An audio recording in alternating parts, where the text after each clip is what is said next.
There's never been a better time to get on a bike for both fitness and transport.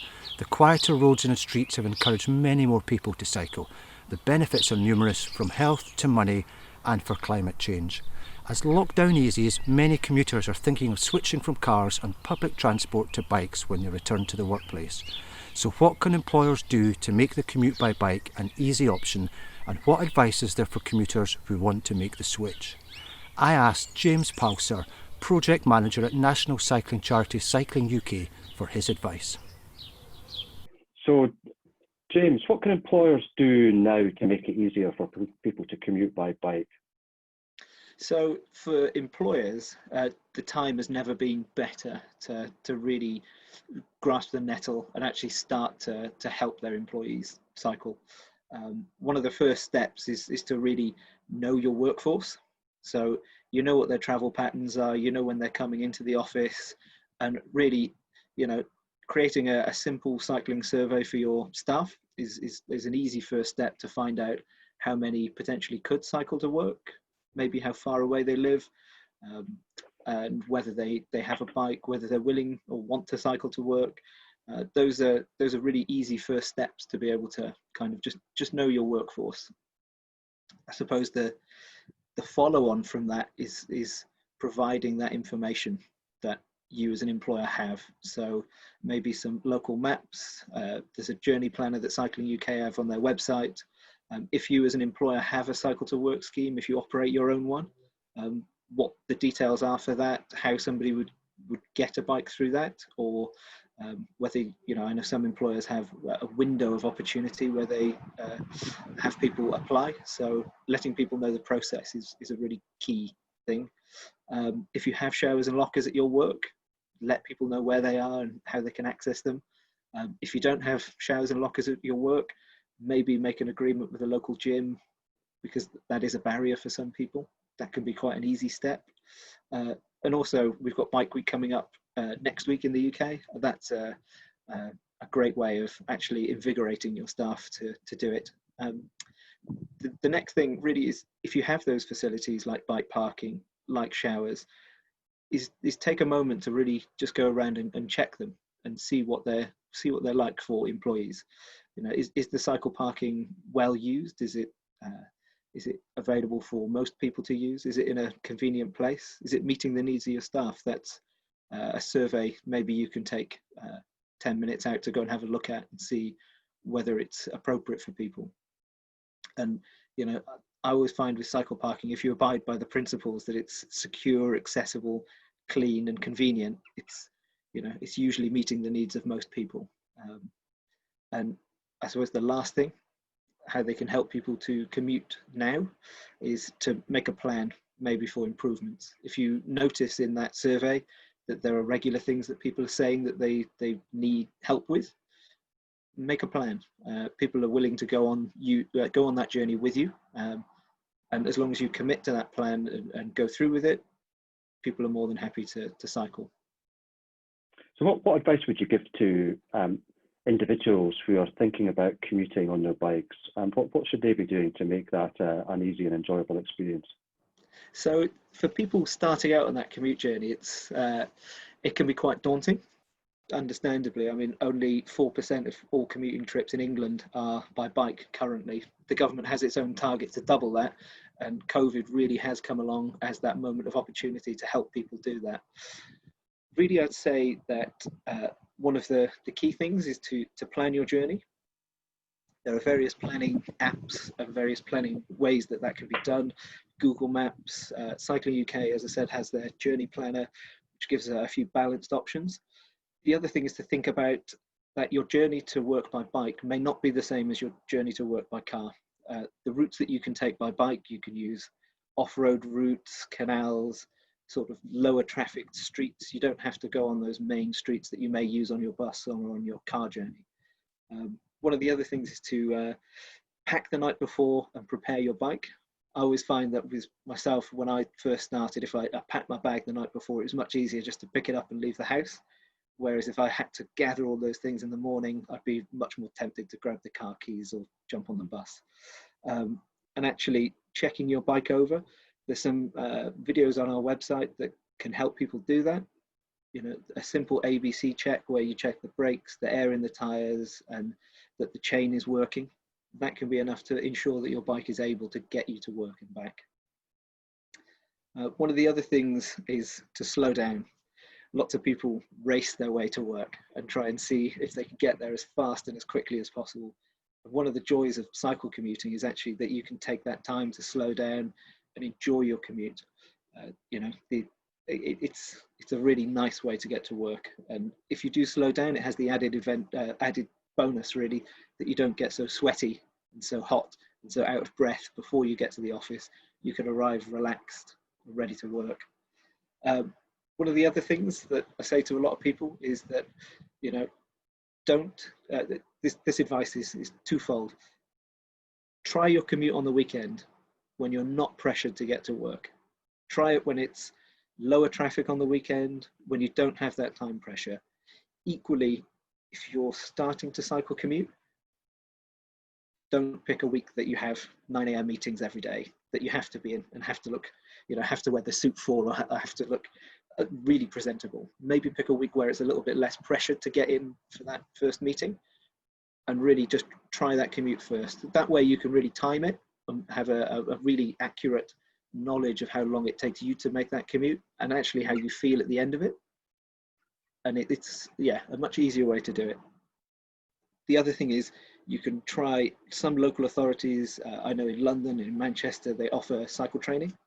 There are cycle trainers employed by the local authorities who will come and help. Some of that's been impacted by COVID because a lot of that is done face-to-face, quite close contact. But my understanding is some of those are coming back now and starting to do cycle training again. So that's something that people should consider. It's nothing like cycle proficiency that happened, you know, I remember when I did mine in the early 1990s, showing my age there. It was done on a school playground with cones. It's far more realistic now. It's done on the street. It's done using the journeys that you're going to be making to work. So, you know, it's a really valuable thing. And for most, it's offered for free. The other thing as well is if you are starting out as a cycle commuter, don't try and do it all at once. If you're going from 100% using your car 5 days a week to get to the office, maybe just try cycling 1 day a week and build that up over time. You know, Rome wasn't built in a day, and actually it takes time for you to get used to that. And you may find that, you know, you become very tired if you try and cycle all at once, and actually you may find that you don't enjoy it because you're tired. Whereas actually if you take it nice and slowly and mix it in with other modes, actually you can start to build up to a point where you're able to do it more days a week. And finally enjoy it. Enjoy it, yeah. So you mentioned quite a few bits of support there that are available through training, videos, so on. What other support is available to employers, and employers particularly, but also individuals, that can help them get more people commuting by bike? Absolutely. So many local authorities up and down the country, even in the devolved nations, they have different offers for people who live in their local area. Depends authority to authority where you are on the level and the quality of that advice. So I know in some local authorities there are journey planners, detailed cycling maps of the area, how you might get from and to local train stations. Again, as I said, there might be free cycle training that employees can access, but also if you are an employer, you could also access that on behalf of your employees, because you've got, as an employer, a ready-made pool of people who may want to try that, and actually advertising it through work might be a good way of doing it. For employers, again, across the country, there are various different offers. In Scotland, there's a website called Way to Work, which is run by Scotland, Sustrans in Scotland, and that has various offers that workplaces can take up for cycling and walking and active travel. In England, there's a slightly different picture, where in some local authorities, it's promoted and supported through the local authority and how that's done. But another way of doing it is to come to Cycling UK. We have bespoke advice that we give out to employers and how we can help you make those steps to becoming a better employer for cycling. What do you think the impact of traffic-free spaces is going to be? We've seen that across quite a few cities now in the UK, that there's a move to either create traffic-free spaces or certainly to create more space for walking and cycling. So what do you think the impact of that is going to be? I think personally it's going to be huge. It's really exciting, and in all the years that I've worked in sustainable transport, this is probably the biggest shift that we're having from cities, is that they're now identifying spaces that they are going to make traffic free and actually restricting cars or vehicles from going into those areas. I think one of the biggest fears that people have about cycling, definitely in cities, definitely as my time as a cycle instructor in London, one of the biggest fears that people would communicate to me was they were scared of traffic. And actually, by lowering those rates, making it traffic free, everyone can slow down a little bit, and it'll make it a more pleasant place for everyone, and people will feel more empowered to be able to do it. So I certainly see it as being a very exciting time for transport and being a pivotal moment. And finally, James, you work for Cycling UK. What are Cycling UK doing at the moment to support employers but also individuals to get on their bike? Absolutely. So Cycling UK at this moment, when COVID happened, we kicked into gear fairly quickly with our membership team, created an offer that would help NHS staff and key workers. We offer a membership that has various benefits, including insurance liability, discounts at retailers. We kicked in fairly quickly to help those NHS colleagues and key workers be able to start cycling and give them that support. We're actually got a membership offer at the minute, which is for 6 months. It's £15. It's less than the price of a coffee each month. And for that, it gives you a lot of peace of mind with the insurance, but also gives you some support from us on how you can start commuting and how you can cycle. It comes with those benefits of all the clubs and everything we have up and down the country for people cycling. And that's a really great offer. For employers, we have been running the Cycle Friendly Employer Accreditation for just over 2 years now. And that's a scheme that's operating in 15 countries across Europe. And it benchmarks workplace cycle facilities and information communication. It benchmarks those and grades them from bronze, silver and gold. And we've got a number of employers in the UK who've already taken that step to see what they have for cycling and how they can improve it. That number has grown exponentially since COVID has happened, which is brilliant because employers are now looking at ways that they can improve. And we give that bespoke help and advice and support to those businesses to help their staff get cycling.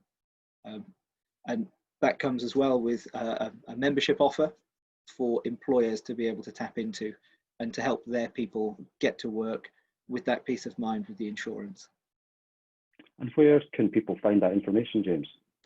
All that information is available on our website, which is www.cyclinguk.org, and all of it's available on there. There's plenty of information in there. Or if anyone has any questions about cycling at the workplace or cycling in general, feel free to email the inbox that I manage with the team called it's accreditation@cyclinguk.org. Any questions you have, feel free to email us. Thank you for your time today, James. No problem, Norman. Thanks. I completely agree with James that the time has never been better, and it's easier than you think to commute by bike. If you're an employer, pick up on James's advice, starting with knowing your workforce and give them the support they need. If you're an individual, plan your journey, get the bike ready the night before and build up over time. But above all, have fun and enjoy it. If you've enjoyed this video, click like and leave a comment.